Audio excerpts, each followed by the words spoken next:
Well, we have joined with Rajni Patil. She is chief sports physio of Ortho Sports. Ma'am, your team has been joined with the Great India Run from last few weeks. How do you find this concept, and how you treat all these? So, this is a fabulous concept. I think the runners are really the stars. They've been superstars really to be covering this distance in this much time.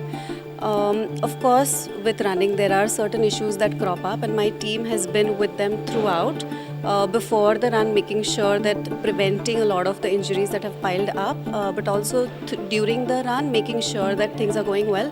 Post run, making sure that they cool down okay, whatever treatments are required to be done so that the next day they are able to run fresh and with renewed energy.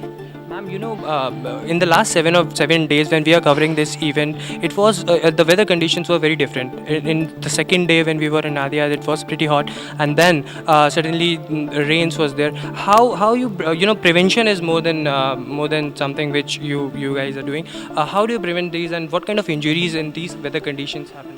Correct. So, what we faced in the hot weather in the initially was that dehydration was a major factor.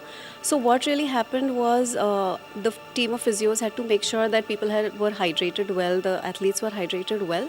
But really now, as the weather has cooled down and the rain is coming up, we are facing blisters and, feet getting soggy. Things like that. So we have to make sure that for the next day that they are cooled down properly and necessary precautions are taken. Ma'am, 1,480 kilometers, 21 cities. The concept is very different. This is the first time where such event is happening across India, and star runner like Milind Suman is running. Have you had a chat with Milind Suman, and what kind of support stuff you are giving to him particularly? Correct. So, see, Milan obviously needs no introduction. He is great at what he does. He's running fabulously. So, he doesn't need a lot of physio right now because he's really experienced and he's doing on his own really well. But of course, one of my physios is with him whenever he needs something, maybe a little bit of stretching, little warm up, little cool down.